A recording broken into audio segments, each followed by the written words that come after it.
an employment practice group. I'm very proud to be in this position because I took over from a certain new labor secretary, so it's really great to have Jean. And I did want to remind you that Secretary Scalia will be here tomorrow to talk to us at 11:15, so I do really want to encourage you to go hear him speak. That will be in the Grand Ballroom. After that, we are going to if you're interested in the Labor and Employment Practice Group and getting involved, we do have a lunch immediately following hearing from Jean, and that will be in the Hampshire room tomorrow for lunch. Without further ado, let me welcome our panelists and you today to this wonderful topic, arbitration in the Me Too era. Now, our practice group chose this topic because as employment lawyers, we're writing arbitration agreements for our clients all the time, and challenges to arbitration agreements have been winning over and over and over and over again in the Supreme Court, but unfortunately appear to be losing in the court of public opinion in this era of Me Too. If there are law students in the room from Yale, Harvard, or Stanford, students from those law schools are pressuring and sometimes succeeding in forcing big law to give up their arbitration agreements. We've had employers like Google and Facebook announce that they are no longer going to have mandatory arbitration for their employment disputes. So we're here to answer this wonderfully expert panel to answer the question today, what is the future of arbitration in the Me Too age? Now, to introduce our wonderful panelists, we have Judge Jane Larson, who from the United States Court of Appeals on the Sixth Circuit. Her full biography, of course, is in your app, and I'm not going to go through it, but I do want to hit some high points. The most important thing, of course, is that she's a graduate of Northwestern Law, my own law school, and also the law school of another Trump appointee, Judge Brennan, on the Seventh Circuit. Now, Judge Brennan graduated in 1989. You graduated in 1993?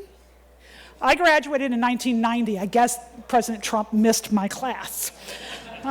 Still time. Before she went on the federal bench, she was a faculty, she served as a clerk on the Michigan Supreme Court. She was a faculty member at the University of Michigan Law School. And I will tell you, I fell in love with you, when I read your article about Justice Scalia in the New York Times. One of your lines in that piece I will never forget and could in fact be a new theme for the Federalist Society. She said, Justice Scalia believed in one simple principle, that law came to the court as is and not as ought. Isn't that great? So with further ado, the floor is yours, Judge Larson, and welcome and thank you.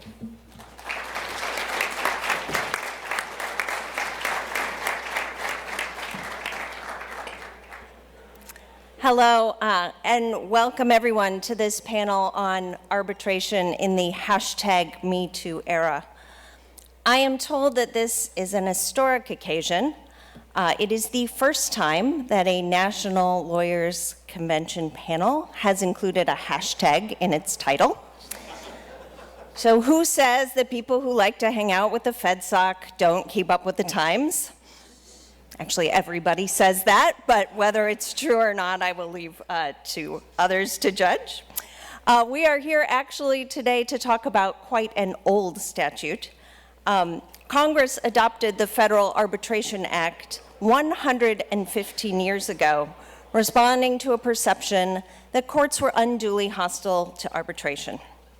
Yet far from being a little-used legal antiquity, the FAA has been at the center of at least 24 Supreme Court merits cases since 2006, and its provisions are robustly enforced in the lower courts.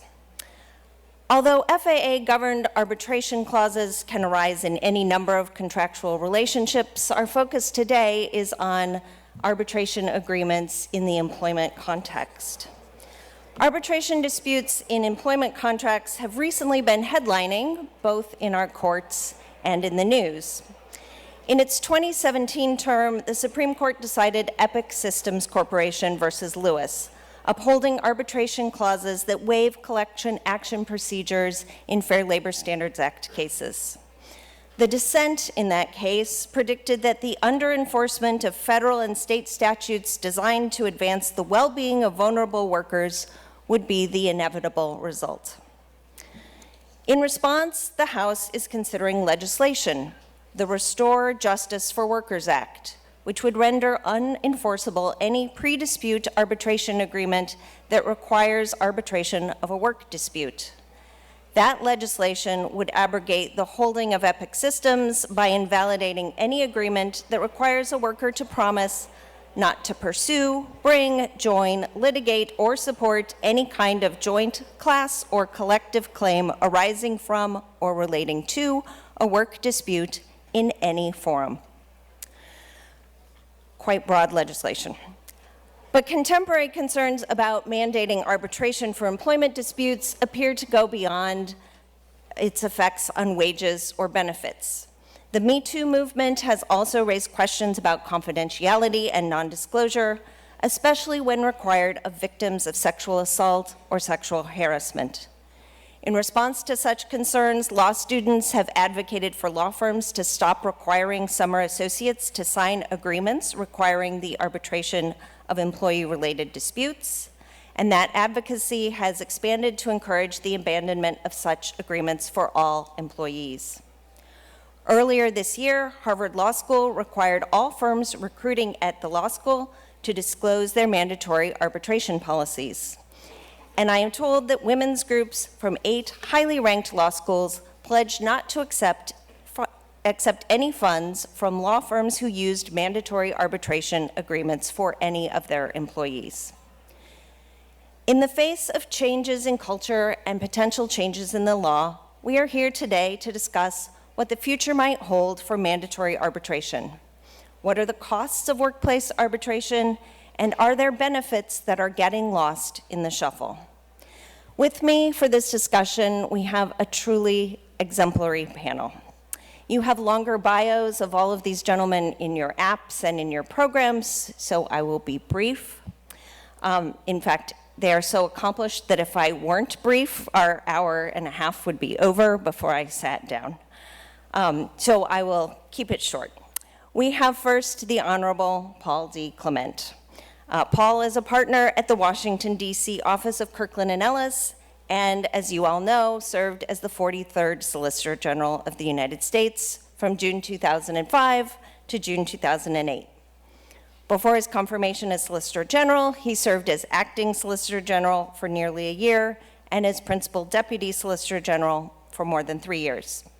He has argued more than 95 cases in the U.S. Supreme Court, including most relevantly for this panel, Epic Systems Corporation versus Lewis. Next, we will hear from Professor Alexander J. S. Colvin. Professor Colvin is the Kenneth F. Kahn Dean and Martin F. Scheinman Professor of Conflict Resolution at the Industrial and Labor Relations School at Cornell University. He is also an associate member of the Cornell Law School faculty. His research and writing, well, I'm going to tell you what it is. It focuses on employment disputes with a particular emphasis on procedures in non-union workplaces and the effect of the legal environment on organizations. Next, we will actually hear from Mr. Deepak Gupta. Mr. Gupta is the founding principal at Gupta Wessler PLLC. He focuses on Supreme Court appellate and complex litigation, covering a wide range of issues, including constitutional law, class actions, and consumer and workers' rights. Mr. Gupta regularly appears in the Supreme Court and in appellate courts nationwide. In the 2016-17 term, his firm was counsel of record for parties in 3 merits cases, and he was lead counsel in 2, and he prevailed in both. Finally, we have Mr. Andrew J. Pincus. Mr. Pincus is a partner at Mayer Brown LLP, where he focuses his appellate practice on briefing and arguing cases in the Supreme Court and in federal and state appellate courts, developing legal strategy for trial courts, and presenting policy and legal arguments to Congress, state legislatures, and regulating agencies. He is a former Assistant Solicitor General in the U.S. Department of Justice. He also founded and serves as the director of the Yale Law School Supreme Court Advocacy Clinic. So with this fine panel, I am sure that we will have a robust discussion. The panelists have all told me that they can keep their introductory remarks to 5 minutes. We will see. But I promise to bang the gavel not too long after the 5-minute mark. We will then follow up with a chance for the panelists to respond to each other, either with rebuttal, with questions, with comments, and I hope to get a discussion going there. And then, if time permits, we will open it to the floor so that we can get some questions from all of you. So with that, I will first give you Paul Clement.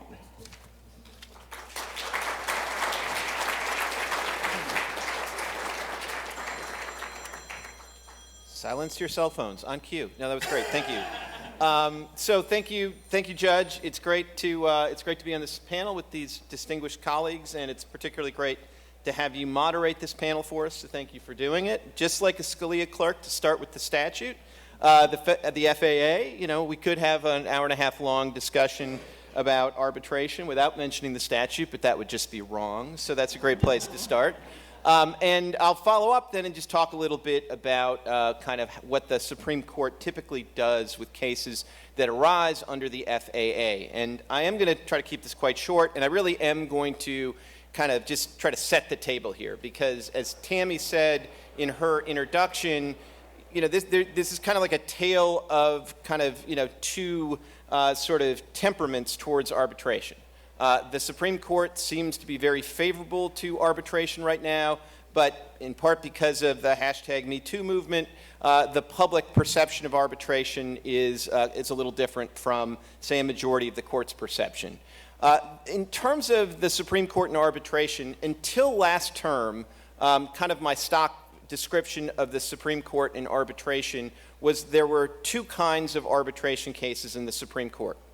There were cases where the party seeking to enforce an arbitration agreement won 9-0, and then there were the cases where the party seeking to enforce the arbitration agreement won 5-4.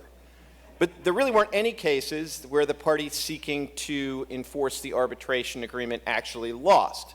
And, you know, I learned that, you know, the hard way, along with Deepak in a case where I was trying to get the court to not enforce an arbitration agreement, and came up with 4 votes and a rousing opinion in favor of the 4 votes, but came up a vote short.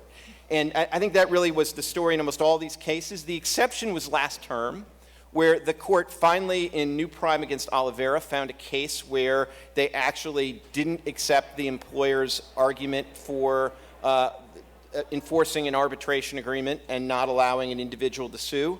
But in a sense, I think this is the classic exception that proves the rule, because the issue there arose under a codicil or a caveat in the FAA that carves out, and since it's a statute, and Jones here, Judge Larson's here, I'll quote it, so I'm not paraphrasing. You know, the judges don't like it when you paraphrase statutes. So I'll quote it. Contracts of employment of seamen, railroad employees, or other classes of worker engaged in foreign or interstate commerce are essentially accepted from the scope of the FAA. And so the argument by the employer in this case was which was a trucking firm, so it was squarely within the carve-out clause, but they said, but we can still enforce our arbitration agreement because this particular trucker is an independent contractor and not an employee. That's a tough argument, and it got exactly 0 votes. But that's the kind of argument you have to make to lose in the Supreme Court when you're trying to argue in favor of arbitration. A much more typical case is the case that I argued a couple of terms ago that Judge Larson alluded to, which is the Epic against Lewis case. In that case, a 5-justice majority in an opinion written by Justice Gorsuch rejected the argument that Section 7 of the National Labor Relations Act created essentially an exception to arbitration agreements for collective action.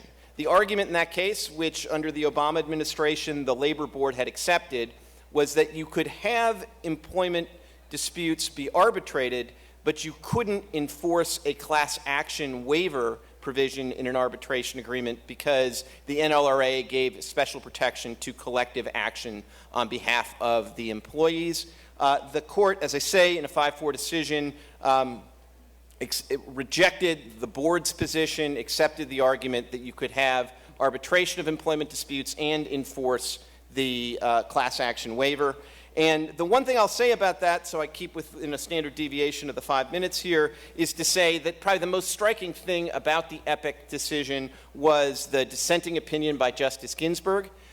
She donned her dissenting collar, went on to the Supreme Court bench the day the EPIC case was handed down, and really read her dissent from the bench and gave a kind of stirring cry that Congress might want to revisit what the majority of her colleagues had just wrought in interpreting the FAA to essentially trump the NLRA.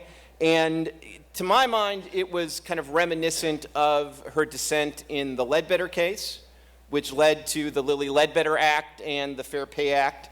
And so I do think, she was quite deliberate in picking this case and this topic as a case to make a kind of a dissent from the bench and a call to Congress to action. So I think it sets the stage well enough that the court loves arbitration agreements, sometimes for dissenters not so much, and I'll leave it to the others to talk about the rest of public opinion.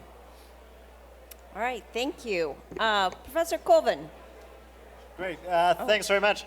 I'm going to be talking a little about what we know from an empirical perspective about what's going on in arbitration. I just want to hit some of the highlights of the statistical analysis that has been going on to try and get a picture of what do we know about this phenomenon. And it's a phenomenon that we actually didn't know a lot about until fairly recently, I would say. And part of that reflects, I think, something that we see in the title of this session, the confluence of mandatory arbitration and the Me Too movement, right, over the last couple of years when we've got this increased attention to sexual harassment cases, but then also this is a period when arbitration has sort of expanded both in its impact across workplaces and also in the public realm. There was a 2016 New York Times series on mandatory arbitration, which is the first time I think that it got that level of attention in the mainstream media. So a few basic things that we've been able to figure out. Firstly, the question of how widespread is the usage of mandatory arbitration in employment context. That was something that hadn't been very clear. I did a few studies on this about 20 years ago, where it seemed about 15 or 20% of the non-union workforce was covered. That actually seemed to stagnate through most of the 2000s and early 2010s. So if you look at the American Arbitration Association case filings, there are about 1,000 cases from really about 2000 to 2013.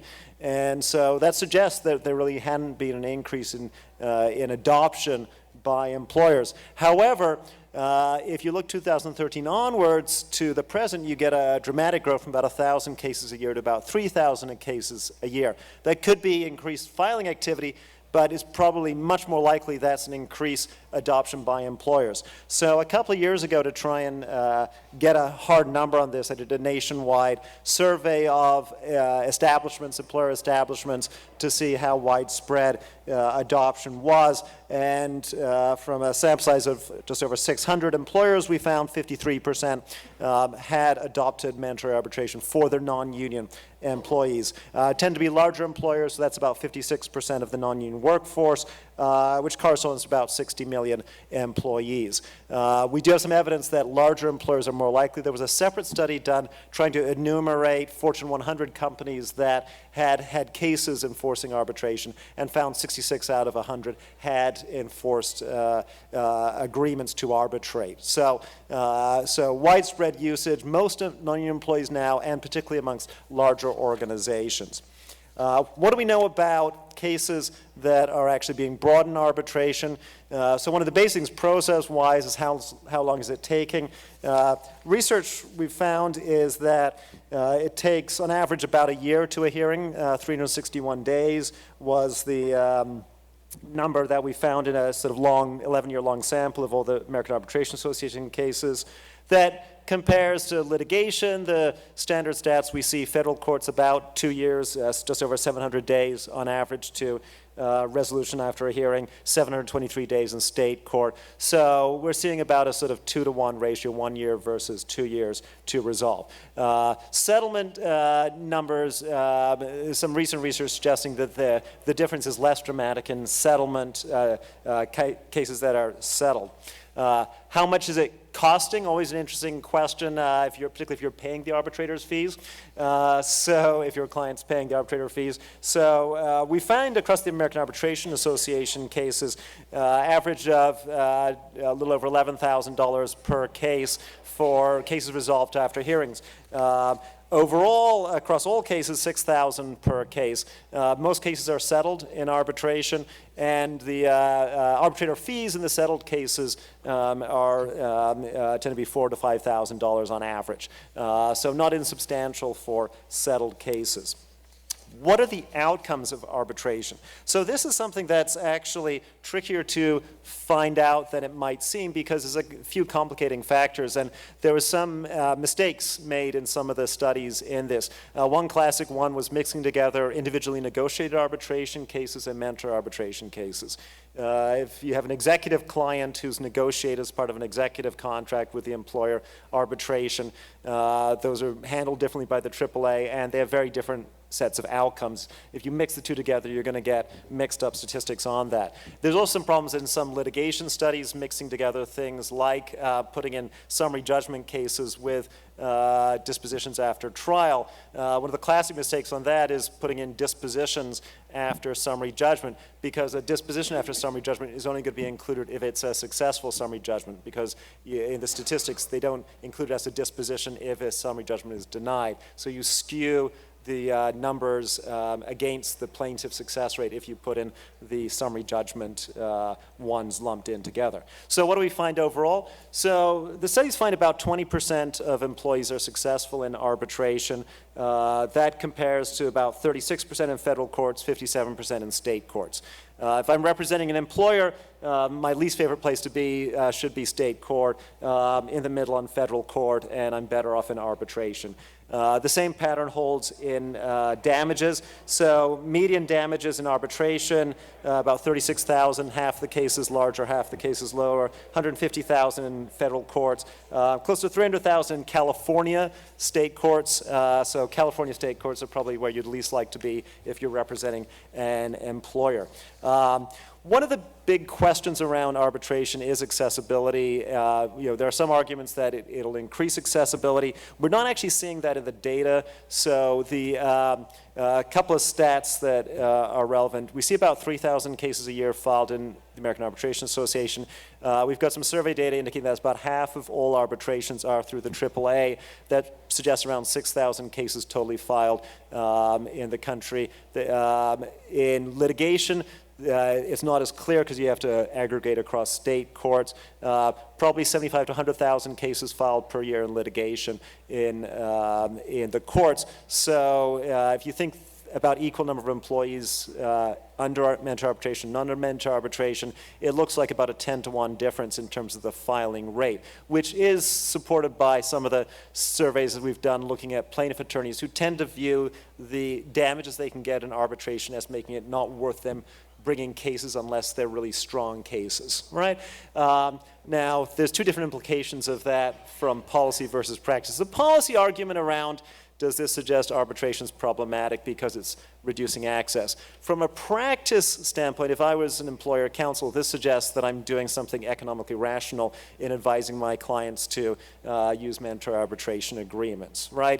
Sort of the revealed preference that we see from an economic standpoint of employers adopting this seems to be a rational preference. This is what I would say to a defense counsel they should be doing based on the numbers, because the numbers suggest they are going to do better in employment arbitration. And in large part, this is going to have an effect through plaintiff attorneys not being willing to take cases. When I present these numbers in conferences with a lot of plaintiff attorneys, they tend to think, oh, okay, the numbers suggest there's something problematic with mentor arbitration, they get excited, and then they start doing calculations that come up quiet to me afterwards and say, are you sure on those numbers? And I say, I'm pretty sure the numbers. They're like, because I'm not going to make any money on cases with these numbers, so I'm not going to take the cases, right? And that seems to be the plaintiff attorney's reaction there. So I think that's kind of underlying a lot of the debate that we're seeing currently about arbitration. So I'll conclude my comments there and pass on. Very good, thank you. I think next we are going to hear from Deepak Gupta. No? I think we were going to do me next. Oh, I have well, it's a good thing that we have the panel here because the moderator has it wrong. Sorry. So, all right, Andrew Pincus will speak to us next. So I think my role is to talk a little bit about the policy debate, and I guess I'll start by saying, arbitration doesn't have a natural defender. Lawyers, we all learn about the legal system in law school, and you sort of see it as this wonderful due process model. Maybe you have some experience with it, and you become a little skeptical, but most lawyers are pretty comfortable with litigation in court. I think both plaintiff and defense lawyers have a lot of, not quite the heebie-jeebies, but a little worry about arbitration because it's a very different animal with a different set of rules. So my hypothesis is even though arbitration doesn't have a natural PR proponent, it's worth digging under some of the stories that you've heard because actually it does pretty well. And it could do even better, I think, if there was an effort to actually popularize it rather than demonize it. And I think that's really one of my big takeaways from spending a lot of time both looking at arbitration from a litigation perspective and from a public policy perspective is, I think for the reason that Professor Colvin talked about, arbitration is a natural place to go for smaller individualized claims that really are not, as a practical matter, litigable in court because the amount at issue is not going to attract a lawyer, and you really can't litigate in court without a lawyer. Arbitration, on the other hand, is a pretty user-friendly method. The AAA lets you file online. You can choose to have a telephone conference. You can choose to have your case resolved on the papers. You can have a real conference if you want.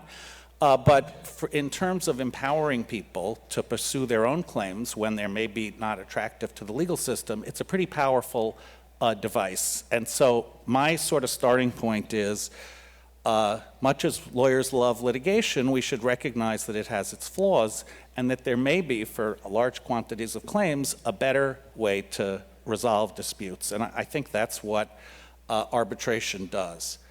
Let me step back for a minute and talk a little bit about the procedures, because I think since we're in #MeToo mode, one question that naturally arises is, does an arbitration put a gag rule on claimants? Doesn't it stop people from talking about their claims, which would be a pretty terrible thing? And the answer that the courts give is no. If an arbitration agreement tries to silence you, that arbitration agreement is going to be invalid as unconscionable. If an arbitration agreement tries to stop you from talking about the outcome of the case, that arbitration agreement is going to be invalidated as unconscionable. So the notion that arbitration necessarily means that claims can be hushed up is just not right.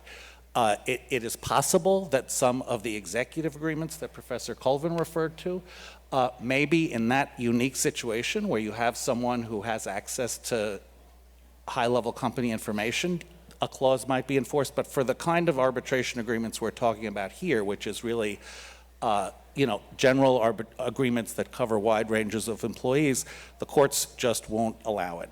And the other thing is states require the publication of outcomes in arbitration. California and Maryland require that the AAA and other arbitral providers post results on their website, which actually enables some of the analysis that people couldn't do before. So it's a valuable thing all around. So I think it's important to separate the sort of arbitral process from questions about gag rules and other things, which I really think are a totally separate world. The other thing people sometimes talk about arbitration is, isn't it a rigged casino?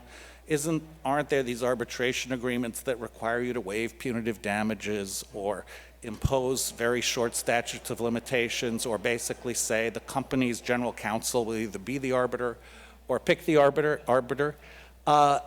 There too, as the law has developed and the Supreme Court has blessed the application of general unconscionability principles to arbitration agreements, those kinds of provisions get knocked out. And what you have most companies doing is going to either the AAA or JAMS, both of which have due process protocols that apply. If you want the AAA to arbitrate your employment disputes, you're going to have to abide by a series of requirements, including, for example, that the employee can't be required to pay more than a couple $100s, with the employer paying the rest of the cost of the arbitration. So I don't want to go too far over my 5 minutes, but I guess my starting point is we should try to get underneath in the public policy debate, which, as Paul said, is very different from the debate about enforceability of the FAA, get behind some of the demonization of arbitration and talk about how it really works, because it's quite a different thing. All right, thank you very much. And now we will hear from Deepak Gupta. Well, I want to thank the Federalist Society for taking notice of the way that the conversation around forced arbitration has changed as a result of the Me Too movement.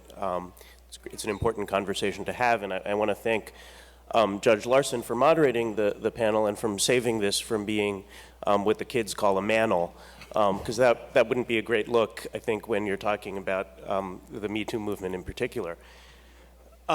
So just to set the stage for the policy conversation, I think it's important to talk about what we're debating, what we're not debating. We're not debating the merits in this policy conversation of whether arbitration or alternative dispute resolution can be a good thing, whether that should be permissible. The question instead is whether it should be forced onto people who have no realistic choice, or whether it should be optional. And so in circumstances where alternative dispute resolution makes sense and the virtues of it are obvious to parties who are informed, they would be able to opt into it, even if the legislation that is now making its way through Congress were enacted, even if the broadest legislation that Judge Larson described were enacted. So instead, the question is, should people who take a job at a big box retailer, low-wage workers, people who are using products and services where there isn't really any choice to avoid arbitration, should that choice be available? Should there be legislation to stop that? And when you poll Americans on that question, overwhelming majorities of Republicans, Democrats, and independents, over 80%, believe that it should be a choice, that they should not be forced into a private corporate system when they have a claim against their bank or against their employer. And since the theme of the Federalist Society convention this year is originalism, I think it's worth really stepping back and taking a moment to think about what the framers may have thought about the state of affairs that we find ourselves in. Recall that when the framers left the Constitutional Convention in Philadelphia, they had worked out a compromise, but they didn't have a Bill of Rights. And one of the chief critiques of the Constitution was the lack of the Bill of Rights. But it wasn't just the lack of a Bill of Rights. It was, in particular, the absence of the Anglo-American civil jury trial right that led to the Bill of Rights. So the founders thought that was a precious right, the ability to access court, a public court, the kind with all the due process stuff we learn about in law school. They thought that was important, so important that they put it in the Constitution. And with other constitutional rights, if there's going to be a waiver of those constitutional rights, of course you can waive your First Amendment right, your Fifth Amendment right, your Sixth Amendment right. The law is that we require that there is a knowing, voluntary, and intelligent waiver, and we impose pretty strict standards to ensure that there's such a waiver. And so it is worth asking why this state of affairs that we find ourselves in, where there's a wholesale exit from the civil justice system that the founders guaranteed, why that is consistent with our founding ideals. I also think it's worth asking how we got here when we look at the original intent of the Federal Arbitration Act. And I can't get into all of this. There's too much to talk about, and there are oceans of law review articles on this. But what the Supreme Court has done is something more akin to common law adjudication, an accumulation of precedents that has kind of created, as Justice O'Connor put it, an edifice of the court's own creation in the guise of statutory interpretation. Paul read you Section 1 of the Federal Arbitration Act, and if you just read that text with nothing else, unaccompanied by any of the case law, you would think that the people who wrote this statute did not intend it to apply to workers. That's what they said in the legislative history, but for those of you in the room who only like to look at the text says that. And so we've really departed quite a long way away from the original intent of the statute. Justice Thomas has been a lone champion for, I think, the correct view that the statute was never intended to apply outside of federal court. It was intended to be a purely procedural vehicle in federal court and not apply to state court. But this statute has kind of metastasized into this preemptive beast that preempts all state law that's in the way. And so the states are really unavailable. It's unavailable to them to fix the problem, even though they've enacted some legislation in response to Me Too in New York and California. I think it's fair to predict that legislation is going to be struck down as preempted by the Federal Arbitration Act. And so that creates a lot of pressure on Congress to do something about it. And this year, for the first time, legislation that would exempt consumer and employee claims from forced arbitration passed the House of Representatives. And you may think, well, it's dead on arrival in the Senate. But there's a vote that I don't think most people noticed that happened early in the Trump administration over the Consumer Financial Protection Bureau's rule that would have banned arbitration clauses that had class action bans in the consumer context. And interestingly, that vote, which required just a simple majority under the Congressional Review Act, was so close, and there were Republican votes in favor of the Consumer Bureau's rule, that it required the vice president to break the tie. So the politics of this are shifting. There are senators like Lindsey Graham, Jody Ernst, and others that are concerned that the jurisprudence of forced arbitration has just gone too far. And I think the Me Too movement has highlighted that, but it is not the only context in which people are concerned about this. It sweeps across the whole broad range of potential civil claims that could be brought. Wage and hour law, for example.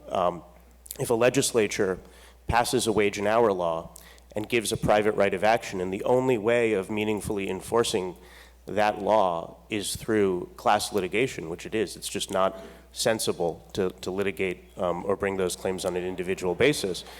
Then the enforceability of arbitration clauses in the employment context is tantamount to a nullification of that law. One way of thinking about it is that corporations are writing laws in the fine print of contracts for consumers and employees that are trumping the laws written by the legislature on behalf of the people. And that really is, for a wide swath of claims, what's happening.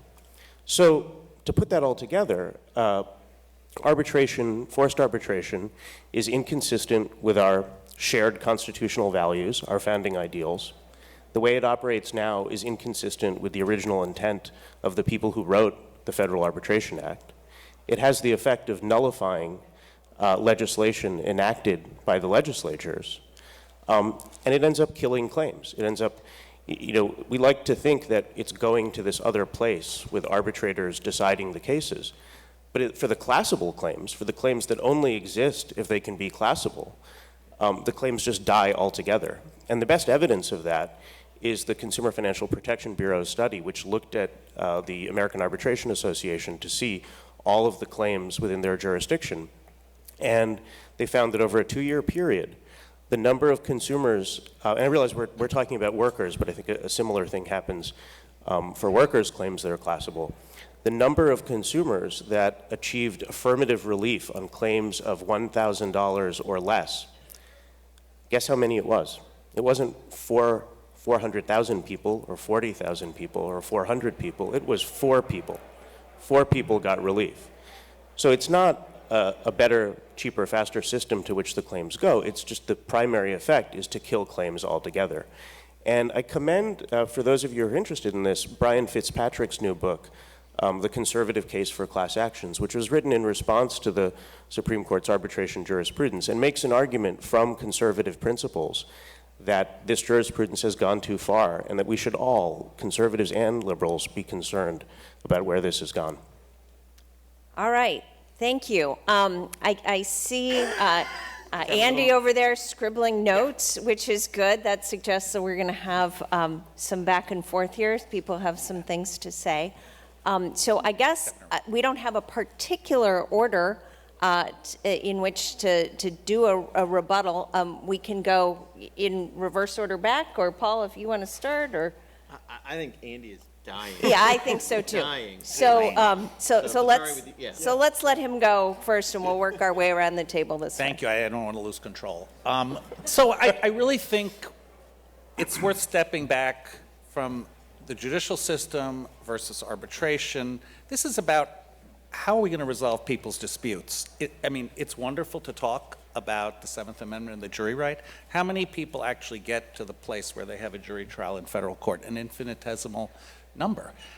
A lot of the protections that federal courts provide are illusory in that they are never motivated, and what happens is this wonderful system that we've constructed is basically a system that provides leverage to various sides to settle the dispute, which is what happens to the vast majority of disputes in arbitration and in federal court. So to me, maybe this is I'm not an economist by any means, but let's look at whether we can construct a system that's actually better at doing that than the federal court system is, in that it gives more people the ability to get their claims heard, or at least to initiate a process that will lead to getting a legitimate claim vindicated, as opposed to the federal court system where, let's face it, we lawyers are gatekeepers. On the plaintiff's side, it's plaintiff's lawyers.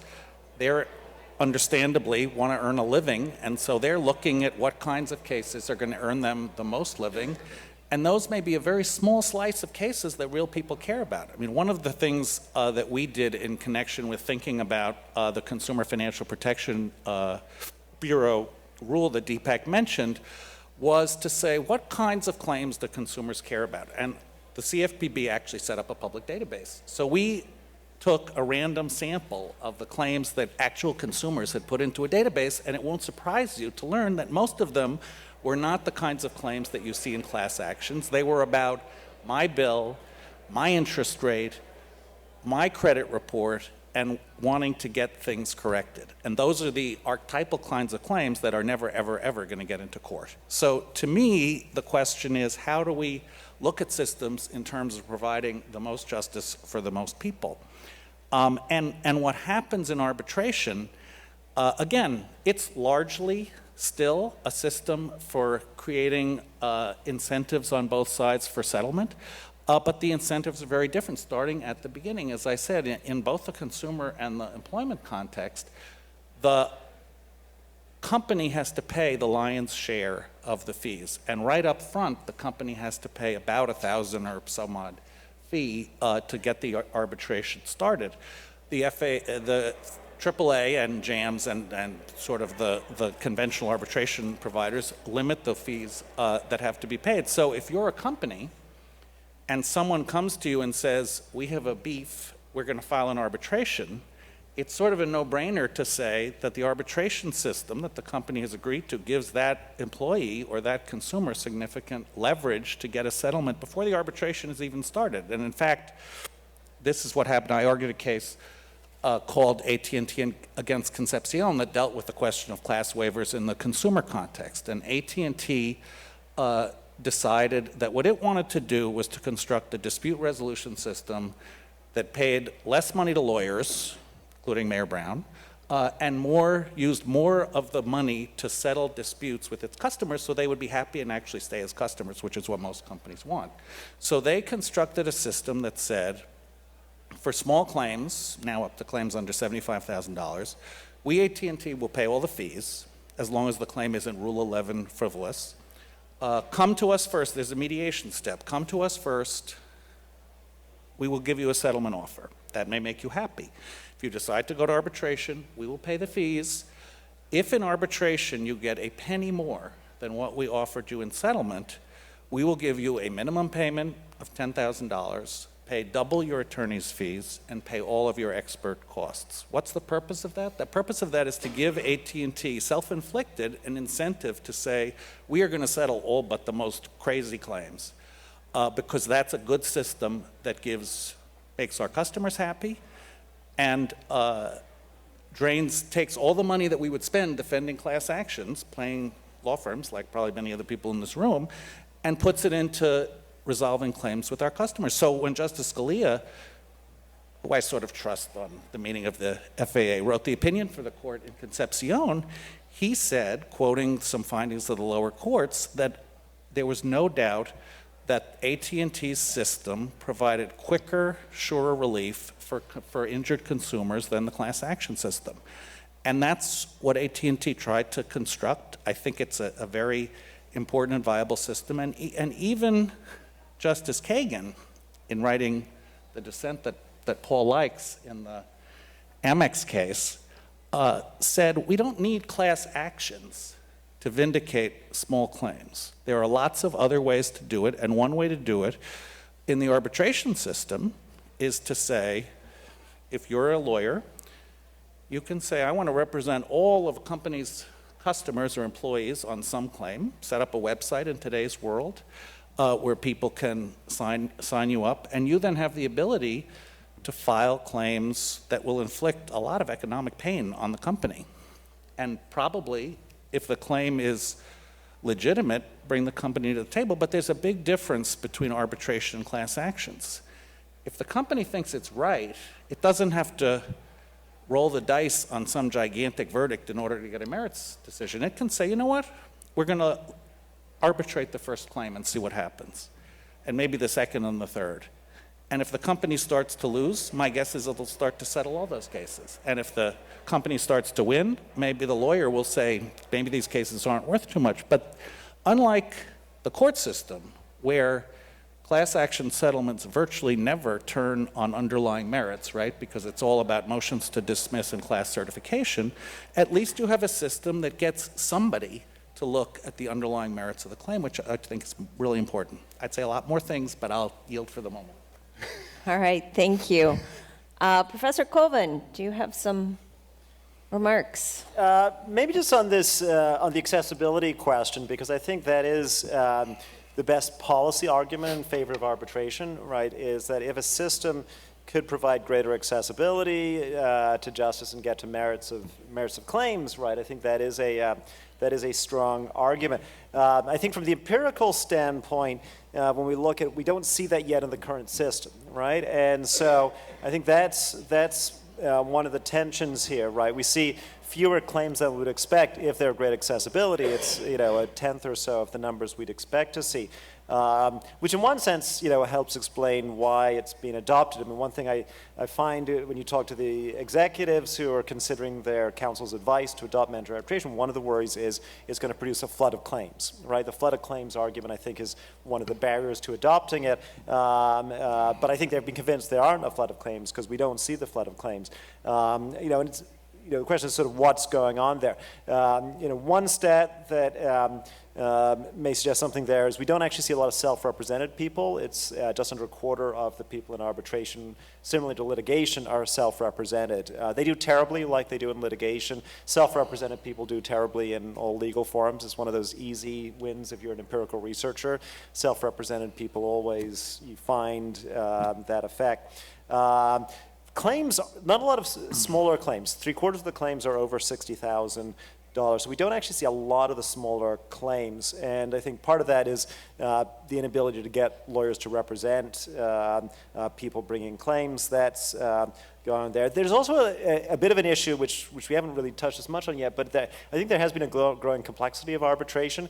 I did a research exercise once where we read through a whole year's worth of AAA arbitration files and looking at the whole case file, and they're surprisingly thick files now. This took a lot more of my research assistant's work than I had planned because they look a lot more like a federal or state court file in terms of motion practice. Summary judgments were there in half the cases, and a lot of complexity, which has increased. If we wanted to do a more sort of open, accessible system, you could imagine designing a different kind of arbitration system where it was sort of simplified and more supplemental to the courts. One thing I've written about is sort of a more radical suggestion of adopting the British rule, which is where you can choose as the plaintiff to file in either the employment tribunal or in court, and that's the plaintiff's election. They're stuck with whichever one they go with. There's no double dipping, but you get your choice there. And you could imagine sort of setting up a sort of generally available arbitration system if people want to use that, or you could go to the courts if you have a bigger, more complex claim. The thing that would make this only a public policy solution is I suggest this should be the plaintiff's election, not the defendant's election, which is the current model. But I think if we're designing a public policy system, you could come up with a way to use arbitration to have more accessibility. We just don't see it in the current system yet. So just a couple of thoughts from me. I think Andy started off by saying that arbitration has no natural defender. And Deepak makes a pretty good case against arbitration, so I guess I would say thank God for Andy. He may be unnatural, but he's a very good defender of arbitration. I will say, just from personal experience, I did an amicus brief in support of Andy's client in the Concepcion case, so I actually had occasion to read the arbitration agreement that Andy, I think, worked with AT&T to formulate, and based on my relatively objective reading, I thought that was so favorable to the complainant that I wanted to go out and file a complaint, even though I was a Verizon customer, because I thought I had a decent chance of getting 10 grand. I mean, it really was. And there's a serious point there, though, which is, not all arbitration agreements are created equal. And, particularly in the consumer context, I mean, I'm sure there were a lot of non-litigation reasons why AT&T wanted to write that favorable sort of agreement, but I think it probably served them very well in the Supreme Court when the court was looking at it, because that was an agreement that really made arbitration a real possibility, it seemed like anyways, and that's the last thing I'll turn to in a minute. I just wanted to sort of make a point about, I think, especially as you move from the courts being general pro-arbitration, but you think about some of the numbers that Deepak alluded to about, if you pull arbitration, it depends how you ask the question, of course, but if you pull it, it doesn't sound like something that's like super popular. And I do think that, it's probably important in thinking about these issues to disaggregate some of the sub-issues that are here, because one thing is the issue about arbitration, the other thing is the issue about sort of gag rules and the like, and then the other issue is, are we talking about class arbitration? If we don't have arbitration, what are the alternatives? I think those are all things that it's worth disaggregating. I mean, I think a good illustration of that is Deepak makes an excellent point that, when in the framing generation, the Seventh Amendment was something that the framers took very seriously. But of course, the framers also thought the proceedings at the Constitutional Convention should be confidential. So they had a different view about sort of confidentiality than they did about the Seventh Amendment, and it may be, particularly if you're a fan of arbitration, it may be that the best way to keep arbitration through the #MeToo era is to disaggregate the two issues, decouple the two issues, and essentially say, look, gag orders or non-disclosure in this context may be a problem, but it's not, you don't have to get rid of arbitration to get rid of those non-disclosure provisions. And so it may be important, if you like arbitration, to actually make clear that there are multiple issues that are really going on here. The last thing I would say, and this is one thing I want to actually agree with Deepak on, and not just because it was a theme of the brief we wrote together, but I do think there's, in having this public policy debate, there's a big difference if the debate is really a choice between arbitration and nothing, or whether it's a choice between arbitration and litigation. I think reasonable minds can disagree about sort of the virtues of arbitration versus litigation if that's the relevant choice. But if you start talking about claims where the choice is, if you're going to have arbitration agreements, that the claims really aren't going to be brought, then I do think you have to have sort of a second order discussion about, some claims aren't brought because they're not claims that we really want to be brought in our system if they're not worth it to the claimant or the claimant's lawyer. Other claims are claims we very much want to be brought, notwithstanding the fact that if you just leave it to the incentives of the lawyers, they probably won't get brought. And then, there are ways of incentivizing those claims to be brought. And, there's a whole bunch of them, and I can think of, class actions is one way to get those claims to be brought. Another is punitive damages. Another is statutory damages. Now, all three of those, based on my personal experience just representing defendants, can lead to some, pretty sort of unfair settlements in claims where the underlying claim really isn't all that great, because just, if you're facing a relatively sort of livable settlement versus the kind of possibility that you're going to get really whacked, in a class action or with punitive damages, a lot of defendants will decide the right thing to do is to just settle. And so, but I think you can't be against everything. And so that's why I think the way Deepak puts the issue is the right way to think about the issue. And if there are claims where they may not be brought if there isn't some incentive to bring them, then I think that we ought to have an intelligent policy discussion about how do we get those claims brought and maybe avoid some of the kind of disincentives where you create a system where the claims settle without having anything to do with the merits. I'm no expert on this. One thing that occurs to me, though, is you could have sort of like one-sided attorney's fee shifting, where if the defendant loses, the defendant pays the plaintiff's attorney's fees, but not vice versa. That has the virtue to me of addressing, a very real problem. But at the same time, that seems like something, a defendant ought to be able to do without saying, I'm going to settle this claim just because I can't afford to take the risk of class actions with statutory damages or the possibility of punitives. That's a risk that's worth running that might make the system work better. But I think, especially for those that like arbitration, I do think it's important to take sort of Deepak's point very seriously and be prepared to be in favor of something. Because I think because I do think it's a tough position. If you're really going to say that if you don't allow class arbitration, if you don't allow class actions, because you allow them to be in the arbitration system instead as individual claims, if they're claims, particularly claims under the civil rights laws, you need to be able to offer something that assures people that those claims are going to get brought. Otherwise, I think you may lose the public policy debate. All right, and we're going to allow Deepak, because you didn't get the chance for your second round. So, and then we're going to have to go around again, don't you think? Well, I mean, I don't know. It depends. We can let these people. Depends how we go. Yeah.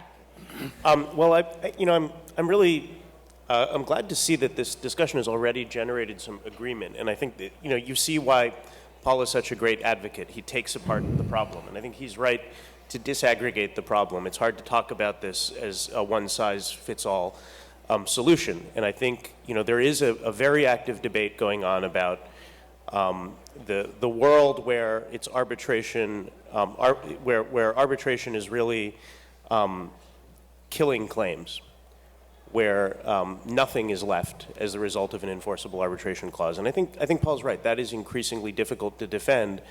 At the same time, this often devolves into a debate about the civil justice system more broadly and what people see as the pathologies of class actions. And again, just to plug Brian Fitzpatrick's fantastic book, he mentioned some of this. And Are you getting a fee for that? I'm not. He's not giving me a commission. But it's just come out, and I think this is the audience for that book. And he talks about some of what Paul is talking about how you can, at the back end, there are ways to tweak the way the class action device and the way the civil justice system works, rather than throwing the baby out with the bathwater, which is, I think, what the court has effectively done with some of these cases. It's interesting, our positions seem to line up based on the cases that we've handled in the Supreme Court. I also argued the AT&T versus Concepcion case, and I have a little bit of a different view. I mean, I think Paul is right that Andy and his team did a fantastic job in designing an arbitration clause that looked like the perfect arbitration clause. But I also think he's right that that was principally for the Supreme Court's consumption.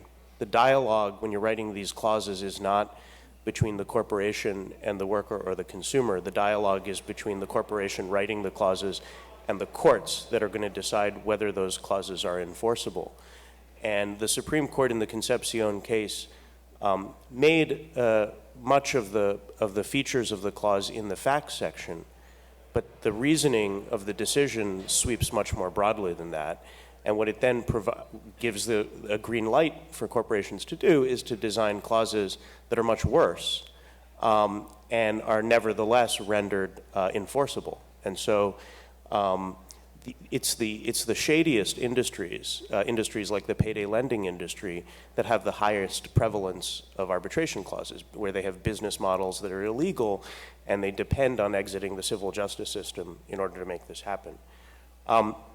So we have the cases where it's, arbitration is being used to exit the civil justice system and there's no claim at all.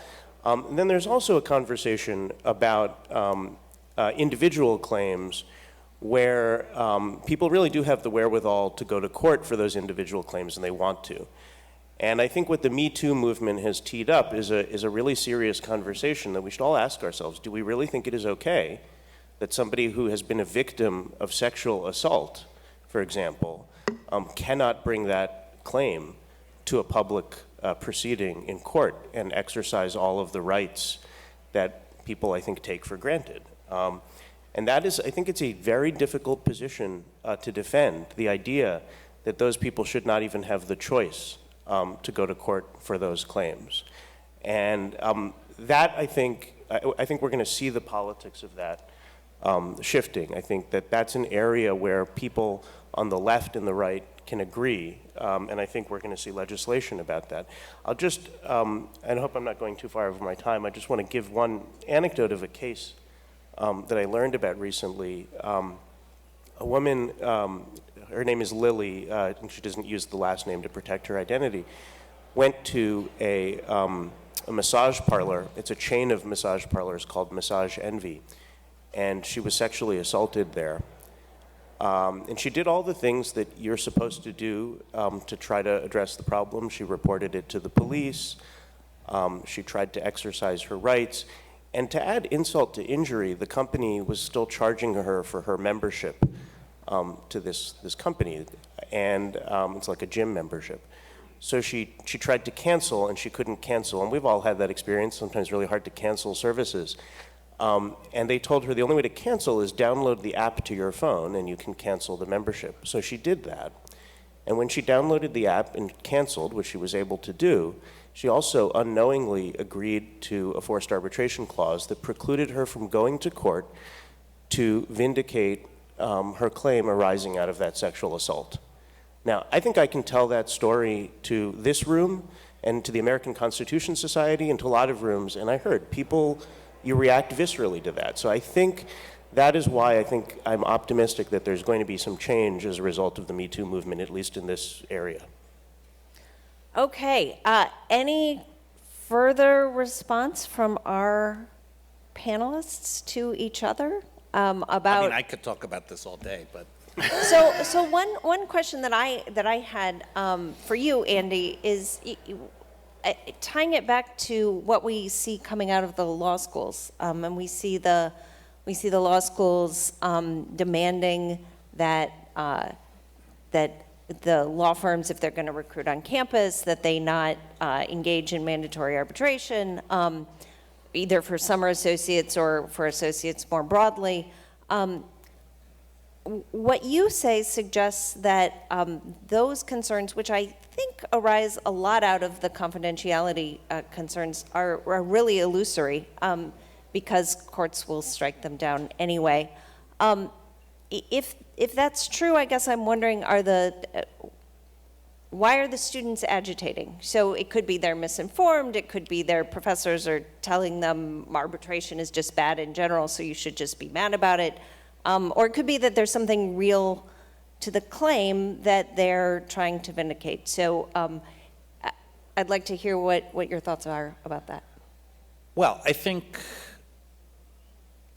there certainly is a belief out there, as Paul said, that all of these things go together, right? Gag rule arbitration, gag rules, rigged decision makers, waivers of some elements of your claim. I think there's a belief that somehow arbitration authorizes all those things, and the law is to the contrary. But I think it has become a sort of a rallying cry, and that's the nature of a movement. I mean, I do think what's interesting about that development is it sort of shows the power of technology today to allow people to band together, and that's why I actually don't think this is not just the general counsel of the company and his or her lawyer deciding what the arbitration clause is. I mean, AT&T did this for a number of reasons, but it also wanted to have a clause that it could go to its customers and say, here's a clause that we've generated that we think is a very fair deal. And I think in today's marketplace, that's a really important thing for companies to talk about. So when I talk to general counsels or other people at companies about drafting an arbitration clause, I say to them, this will become an issue of public debate. And if you want to sort of have the clause that has the most minimal things that you can possibly get away with in order to, and still have your clause enforceable under the FAA, you have to recognize that you may pay a public price for this, the same way companies do about all kinds of other clauses in their form contracts. So I think to some extent, law firms are the entities that least want to pick a fight with law students. So I think once it happened, it was sort of like, let's get rid of this clause and not have a discussion that puts us on the defensive in defending arbitration. But I do think there is a discussion to be had on that. But I also think, to Deepak's point, a smart company will think hard about its arbitration clause, because it doesn't just have to defend it in court, it has to defend it in the court of public opinion, and I think that's something really important for lawyers to think about. Deepak? So I want to stick up for the students I admire these students. It's a group of students. It started at Harvard Law School and it's now spread to law schools across the country. I don't think they're misinformed. I think those of you who practice know that the background assumption that is enforced every day is that arbitral proceedings are confidential. So arbitration is a vehicle for, among other things, creating secrecy around claims of sexual harassment, sexual assault, and all sorts of other claims. And that is one of the problems. It's not the only problem, but it's one of the problems with forced arbitration. And the Me Too movement has made that abundantly clear, that these clauses have been used. Now, I mean, Paul's right. We have to be careful about being clear about the issues. There are separate non-disclosure agreements that can be enforced, and that's a separate conversation. But there's also the issue of arbitral confidentiality. And so, in a way, arbitral confidentiality is worse, because it's not like a non-disclosure agreement that's negotiated where somebody has some leverage because they could go to court and they settle and they agree not to disclose the information. It's like a non-disclosure agreement at the beginning of the case, which protects all of the proceedings. And I don't have the same confidence that Andy does that courts are willy-nilly going to strike these things down as unconscionable. And that, of course, requires somebody to hire a lawyer and mount a challenge like that. So I think the students are right to point out that this is a problem, and they realized that actually the law firms are very sensitive. They need the supply of these students from elite law schools, and so these students actually have some power. They assembled information about which of the firms had these clauses and pressured them to drop the clauses, and now there are just some holdouts, but most of the large law firms are dropping these clauses. A similar thing happened with Google engineers. You may have seen that there was a scandal at Google involving a high-level executive who had committed sexual assaults, and Google workers around the world walked out in a coordinated walkout, and their chief demand was that Google drop forced arbitration clauses in their contracts. And the tech companies have done this. They've now started dropping these clauses. So you have these two groups of elite workers, students at the top law schools and engineers at places like Google, who are able to agitate to get these clauses dropped. That's not going to work if you are working at a poultry factory in Iowa. So it highlights the problem, and it shows that well-informed people with a lot of market power can make a change here. But I don't think it's a solution to a substitute for a policy solution. Anything from this side of the table? No, I guess I would just add, though, I do think some of the, the examples with Google and with the students, I mean, it does show sort of the dangers about sort of not disaggregating all of the issues. We've talked about sort of non-disclosure and confidentiality versus the substance of this. The other thing is, there was a long period of time in the Supreme Court's arbitration jurisprudence where you generally enforced arbitration agreements, but you didn't apply them to federal statutes. And then there was a time where you sort of applied them to maybe a couple of commercial statutes, but you wouldn't apply them, or at least there was an argument that a lot of circuits had bought, that you wouldn't apply them to federal anti-discrimination statutes.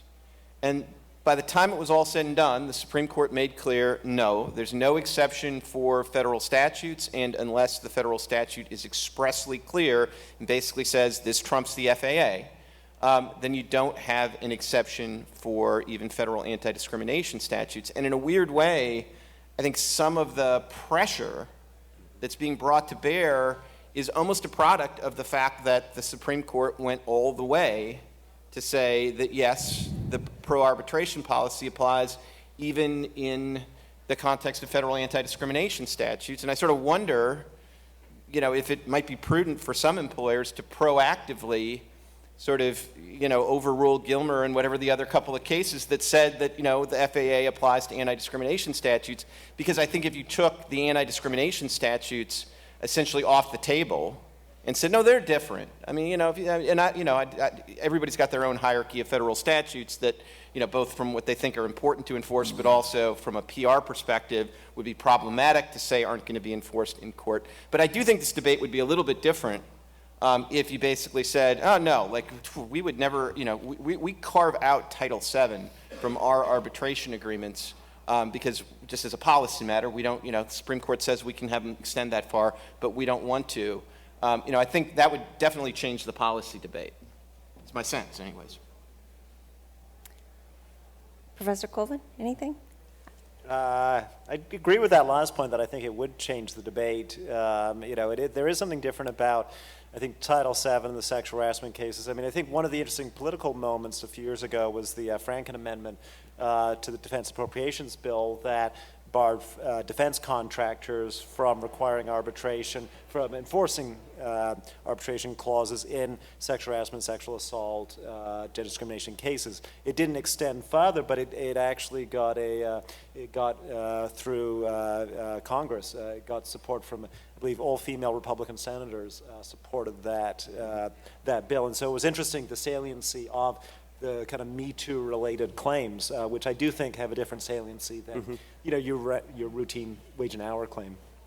All right, well, we have about 15 minutes left, and I want to make sure that we have a little bit of time for questions from the audience. So I don't want to cut off our panel discussion, but it's always good to hear from you, and I know you probably have some questions for our panelists. So if there are questions from the audience, if you could go to a microphone, that is helpful.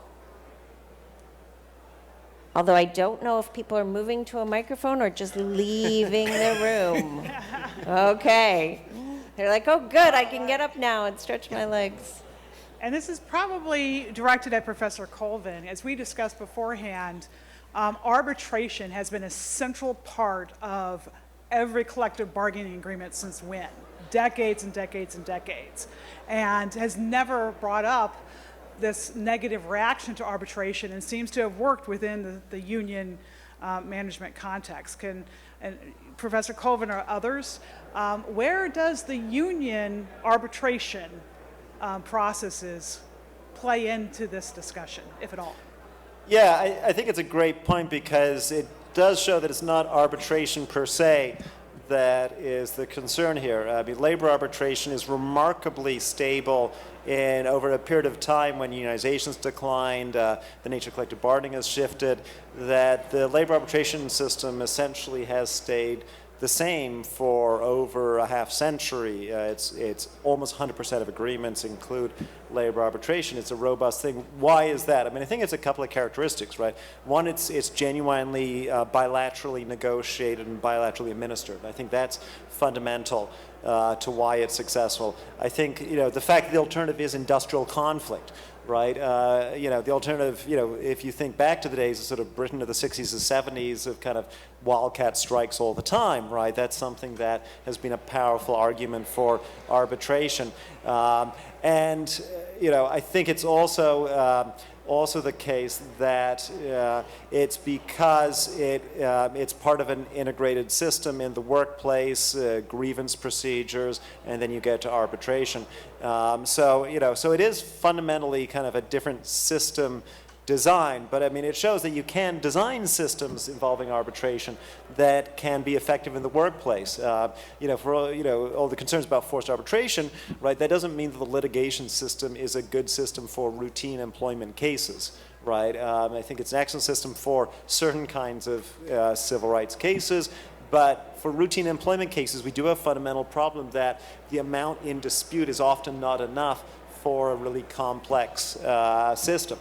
What do you do with a person who lost $10,000 or $20,000, right? I mean, I think that is a valid and important public policy concern.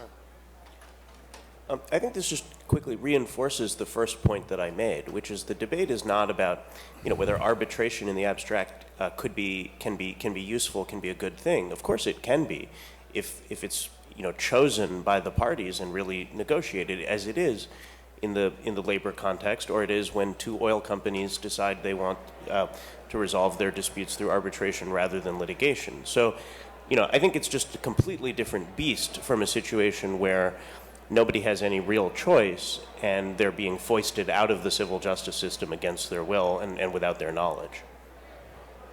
Okay, another question. Hi, Mike Doherty from Atlanta. And forgive me if I missed this entire point while I was out answering a call.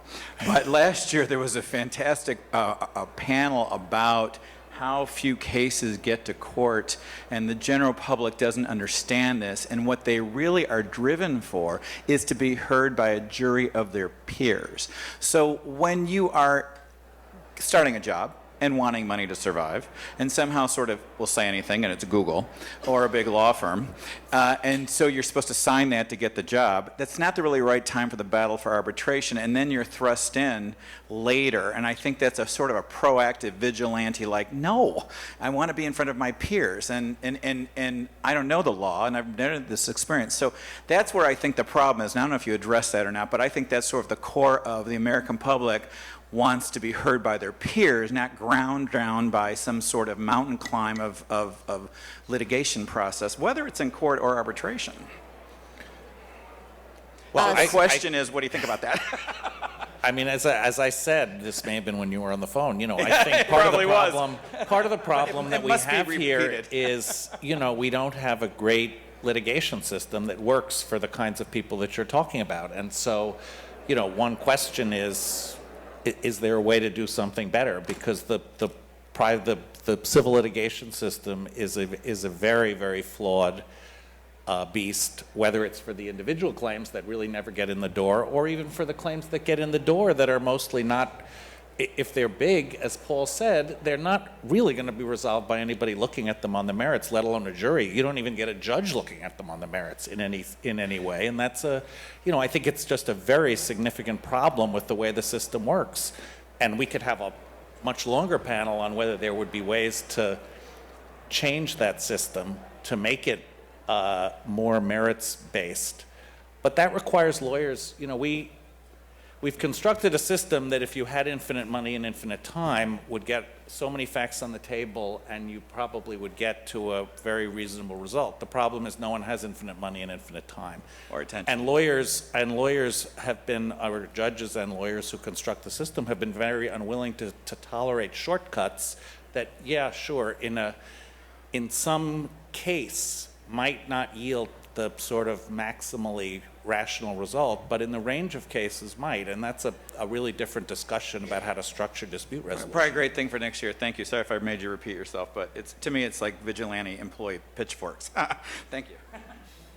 Pepper Crutcher, Balch and Bingham. I've been management employment lawyer for almost 40 years, and in my experience, the only way if you're an employee who's got a claim in arbitration you don't get paid is if you don't get paid because you lost after a hearing on the merits. The number I expected to hear you say, you didn't say, which is, in what percentage of arbitration cases do you get a hearing on the merits? So the settlement rate, right? I mean, that's the kind of filtering out is about sort of 70% in litigation and arbitration, right? So both cases. I mean, I think Baker said this. That is, you're mostly in settlement mode in both modes. But obviously, you're settling in the shadow of the hearing, whether it's litigation or arbitration, right? We know that rational settlements in the shadow of hearings. In terms of I think one thing you're alluding to is the question about the summary judgment impact, right? Which traditionally has been sort of one of the differences, the idea that arbitration you'll get to a merit hearing, whereas you'll get the summary judgment hearing. You'll get to summary judgment, but not to a merit hearing in litigation. It's certainly the case that there's more summary judgment in litigation than arbitration, though the gap is narrowing as summary judgments increased. When I looked at it 5 years ago, it was half. I'm assuming it's greater now because I had previously looked at it was like 20%, and then it was 50%. I assume it's higher than 50% now if the trajectory continues on. The other thing I think that complicates things a little bit is that summary judgment, right, now is the crucial thing affecting then the settlement process, right? We've got pretty good evidence, which may be a sort of obvious point, that settlement behavior changes after the summary judgment. So if you make a summary judgment and lose summary judgment, right, that doesn't mean the case goes to trial, right? It usually means that the case is being settled on more favorable terms to the plaintiff, right? And so even in litigation, right, there's a complex interaction between the levels going on. So we just don't know. We just don't know the number. So if it's 1 or 2 cases out of 100 in court that get tried, we don't know whether it's 5 or 10 or 15 in arbitration that get tried? No. So some sort of hearing is about 20% of the cases in arbitration. So it's about 70% are settled and 10% withdrawn or dismissed, usually non-payment of fees, and then another 20% are a hearing. Of those, that's a mixture of sort of full hearings versus some are summary judgments in arbitration too. Thank you. Yeah. But there are very few in arbitration. There's almost no motion to dismiss practice. So that's a large chunk often of court cases that are thrown out, usually because the claimant is losing, that you don't have in arbitration. So that's a large number of cases that move forward into the system and contribute to the fact that there is more sort of merits-based decision-making. And the other thing I would just say about arbitration is, especially in this era where you have this fee burden on employers, one of the pieces of evidence that we put in Concepcion, for example, was that because of the fee promise made by AT&T, about $1 billion a year in claim payments to claimants happened before anybody filed an arbitration. And so with companies that have and most clauses do have a tell us your claims so we can mediate before you go to arbitration, a very large number of claims are disposed of then because the company doesn't want to then have to fork over the arbitration fees. Which we haven't got to yet, which is the Wild West currently of the class claims, where the rational response from the plaintiff side class action lawyer is, okay, I'm going to file 1,000 individual claims, and those fees, you're going to pay the 1,000 things. And that's a total mess right now. It's a mess, but, to some extent, this sort of goes with Paul's, if you're going to have an arbitration system, there may be pluses and there may be minuses. The problem is it's really hard to just make claims go away. They're going to find a way to pop up somehow.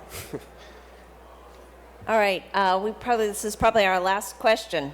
It'll be a brief one. My name's Matt Hank. I defend employers at Littler Mendelsohn. My question's directed to Mr. Gupta. Sir, you directed most of your fire toward mandatory arbitration agreements. Would the existence of an opt-out provision assuage your concerns? And if not, would you be kind enough to elaborate why? Sure. Thank you. I think it would depend a lot on the design. If what you're saying is that, and you sometimes see this,